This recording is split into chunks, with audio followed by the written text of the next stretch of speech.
Revoice Podcast Network. The mic is ours.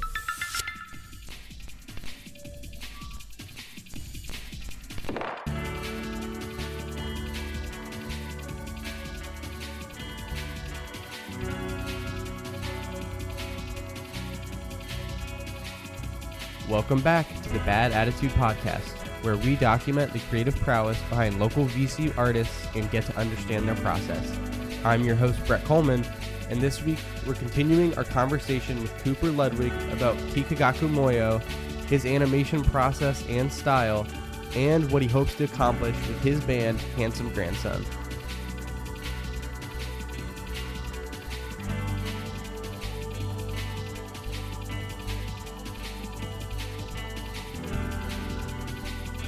We upload new episodes every Friday, every week. We are exclusively a product of VCU's Revoice Network.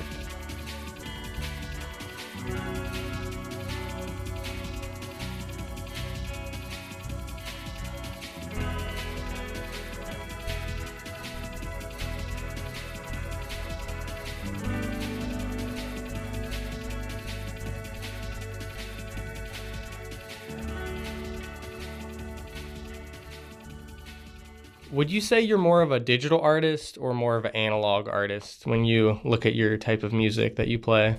I use this program called Beepbox, and it's like the most rudimentary like program of all time. Like a few years ago, the only way to save your songs was like by saving the URL, so you could like pull it back up again with all the same settings. But it's gotten a little better since then. I don't know how else to say it. It's so much easier to just make things mostly digitally.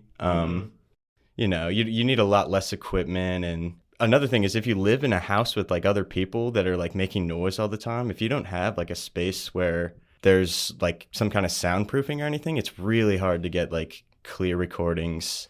So yeah, I'd say it's a mix of both, but mostly digital. Mm-hmm. Yeah, especially I totally get that, like being in a space that's really hard to like record in because it's not very clear. It's also like just picks up so much. So what about music like stood out to you, and like how did you get your footing in the music world? Like where did you start at? The first like interest I ever had in like playing music, I guess I played piano most of my life. I got this like really I don't even know what to call it. It was like an upright piano, I guess. It was like really small piano from my aunt when I think I was like 6. And then I got this little keyboard with the keyboards with the keys that light up red when you play them. Oh, yeah. It like shows you where to play. So I got one of those, and then I would just like sit at the keyboard for like an hour or two and like try to learn one of the songs on it, and then I would play it on the like real piano. Yeah. I feel like you've definitely been like put your time into like the piano world and understanding it, especially when I hear you play music. From my perspective of playing music with you, I hear a great deal of influence from Kikagaku Moyo. And what really hits home like to you about him and his whole music? Oh, about the gak? Yes, about the gak. Kikagaku Moyo is, for anybody listening that's never heard of them, which I assume is a lot of people. They're a Japanese psych rock band. They're not really playing music together anymore, unfortunately. But I found out about them probably 2 or 3 years ago, like not that long ago. Yeah, just listening to the way they sort of mix together these like wildly different sections into one song is so cool. The minimalness of just like them turning their voices into instruments. I definitely hear that like in your style of playing, and I remember you showing me them, and I can just really hear the influence you take to them, so it's really interesting. So when you look at your time spent with Handsome Grandson, what is something that you hope to accomplish with your time playing with them as a band? Just to keep playing together, I think. Like that's the number one. That's been my number one focus, is to just like keep it going, like keep practicing, just getting better and like playing with new bands and stuff, being successful. I don't even know what that means. Like I guess what I'll say is that, you know, as some of our last like years at school is coming to an end, you know, I don't know what the future holds, you know? So I just want to play together like as much as possible, I'd say. That's my number one goal. Yeah, I feel like it definitely is kind of like creeping up upon us, but we got to just enjoy the the rest of the time we have left for sure.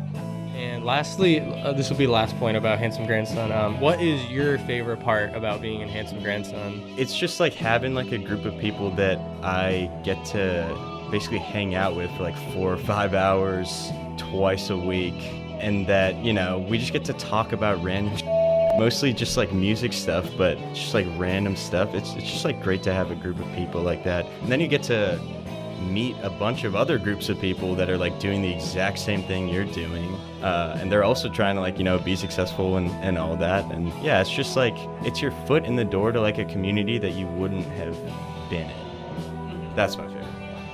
I would definitely say the same thing. I've like had so many good times since meeting you guys and playing with you guys. It's like brought a lot into my life. Are there any certain colors that you resonate to in your work, and in what ways do they stand out to you in your pieces? So last year, my junior year, I was set on like doing every piece of art I did for my classes in the primary colors, but instead of red, I like to use pink. So it's like sort of like neon blue, yellow, pink that I like to use in my work, and it makes it I guess using like a 3-color like palette is cool because it makes it so easy to kind of just like mathematically like plan out what things are going to be what colors. Like sometimes I don't even like really think about it. I'm just like, okay, I'm going to use yellow on this section, and then this section's touching it, so I'm going to do pink, and then this section's touching that, and I'm going to do blue, and I just do that over and over and over. And I think just using the primary colors it rarely gives me something that I think looks bad. As little thought as goes into it, I think people look at it and they're like, oh, you really thought about that, you know? Yeah, sometimes like just being simple and like straightforward about maybe color. Let's get a look at like your routine. So like paint us a picture of what your routine is for creating a piece of 2D animation. Usually when I make an animation, I have like a song in mind, or when I have a song that I thought of, I have an animation in mind. You know, I have these kind of like aspects in the recording that I already have that I want to pair with like a visual, or I have this like crazy idea for like some like little character that I want to animate, and I'm like, oh, what kind of like song would go good with that? Or it's usually like what can the character like be producing? Like what kind of sound can it be like making in the animation? My routine of it is I usually will start with like drawing on a piece of paper. And I draw like a few, I guess I would call them like action frames, and then I'll bring it into Photoshop and kind of like turn it into a blob. So I'll kind of just like shade it in like a silhouette, and then try to draw more silhouettes in between them. So yeah, I guess it's just like a really simple storyboard is what I start out with. You think of what it sounds like. So when you paint or draw something, you think of it, you also think of the like audio aspect of it? Yeah, usually. So when you look at this craft of 2D animation, what do you seek to accomplish with it with the rest of your time at VCU, and also like after graduation in the future? I have like what every artist wants, you know.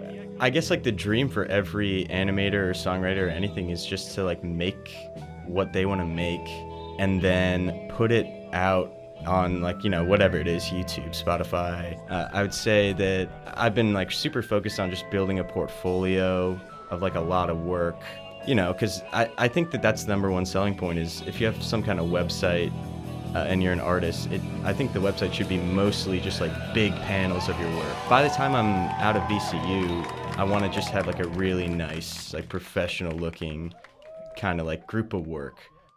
And you mentioned your work. Where can we find your work at?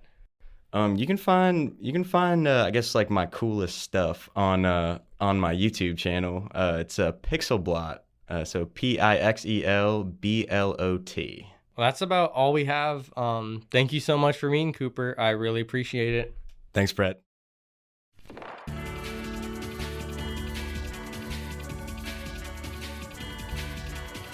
Thanks again to Cooper for joining these last 2 episodes. Go check out his band and his animation work.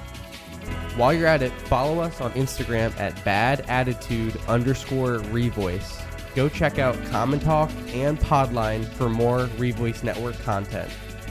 Stay tuned for upcoming episodes where we sit down and interview the band Wedge and Wire. Thanks so much.